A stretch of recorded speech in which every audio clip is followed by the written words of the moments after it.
If ever we were going to break out into spirit-led dancing, that probably would have been it, right? Some of you were holding back, weren't you? Thank you. Oh, it's so fun. Who likes Nutella? Do you also like coffee? Is it Nutella or... Okay. Do you also like coffee? Whipped Nutella coffee this morning. We're trying it. So make your way over to the cafe. Not now.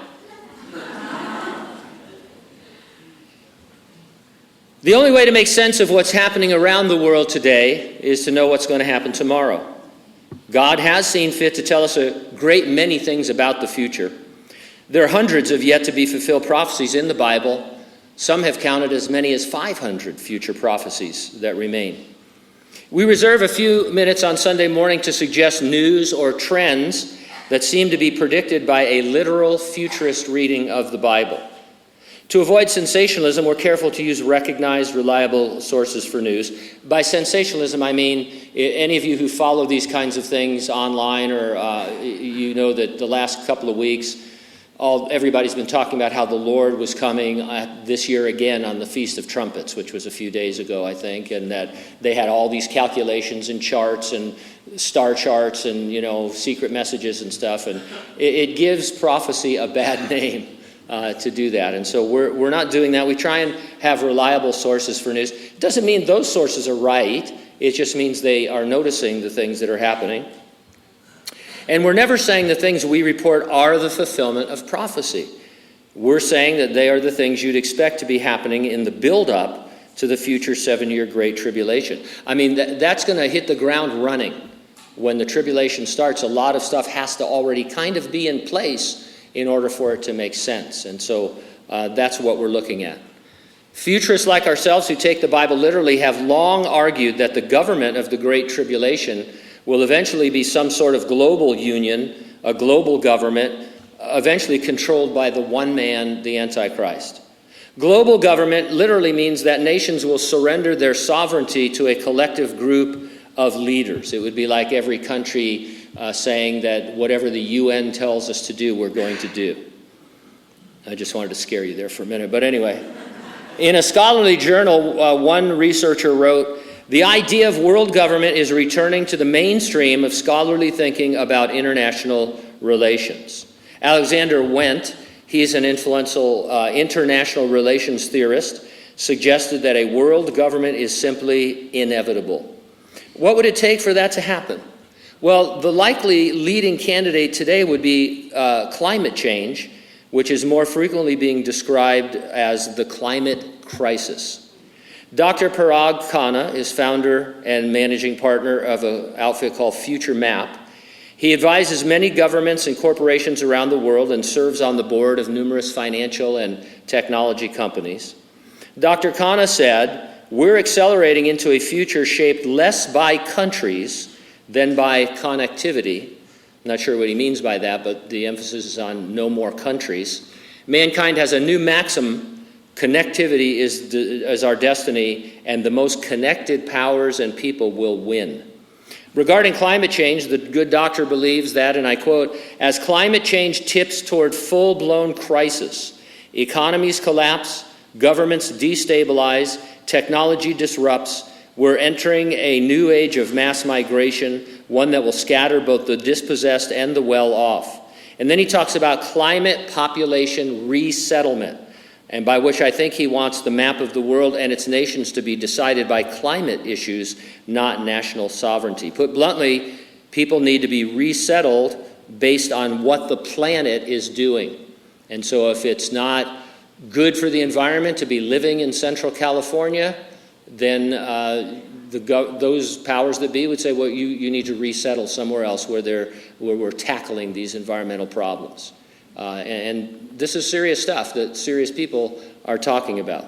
In a previous update, we talked about the powerful World Economic Forum's excitement at how easily the governments of the world were able to impose unbelievable, far-reaching restrictions on the global population on account of the pandemic COVID-19.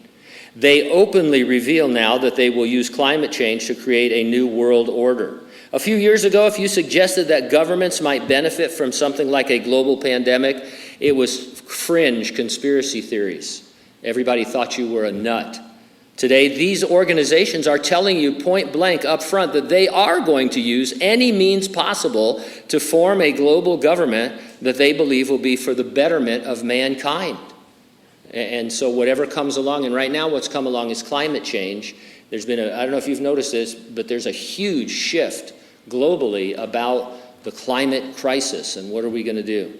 Former Vice President Al Gore, the world's unofficial climate cop, said, "When every night on the TV news is like a nature hike through the book of Revelation, that builds demands for meaningful action." Oh, if he only knew.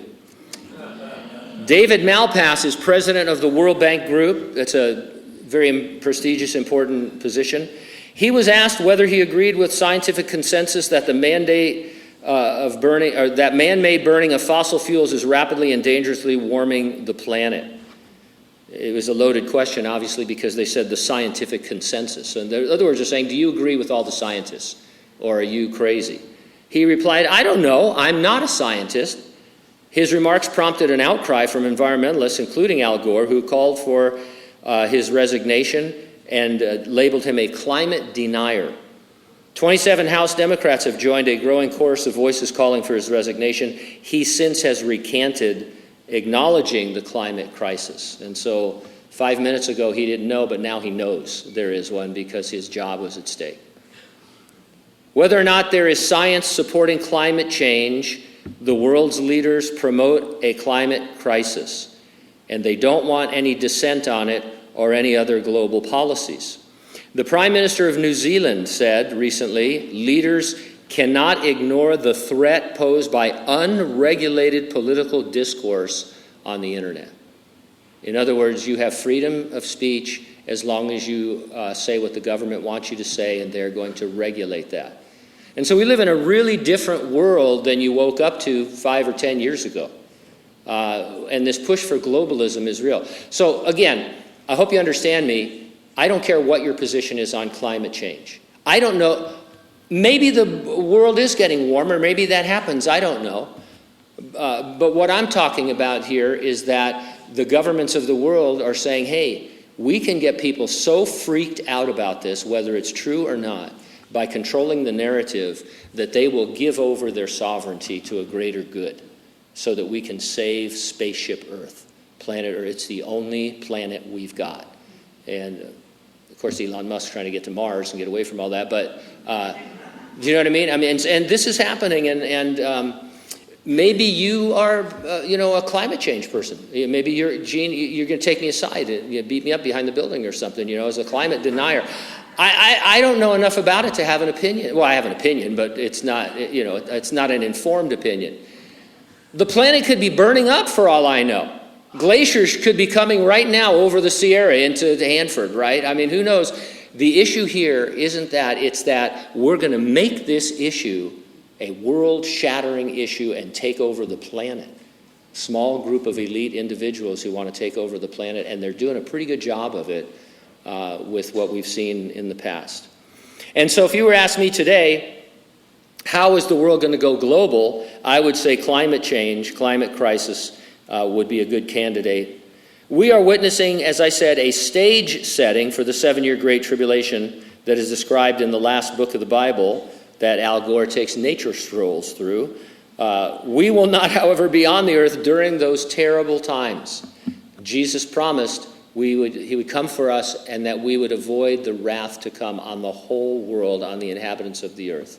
He's coming to resurrect the church, the dead in Christ, and then he will rapture living believers. Will be changed at his coming into our glorified bodies. We'll go to heaven. It's not, an escape philosophy or, anything like that. It's what the Bible teaches. And then we'll be coming back with Jesus at the end of the 7 years to help him establish his millennial kingdom. So a good question, to ask people is, are you ready for the rapture? If not, get ready, stay ready, keep looking up, because ready or not, Jesus is coming.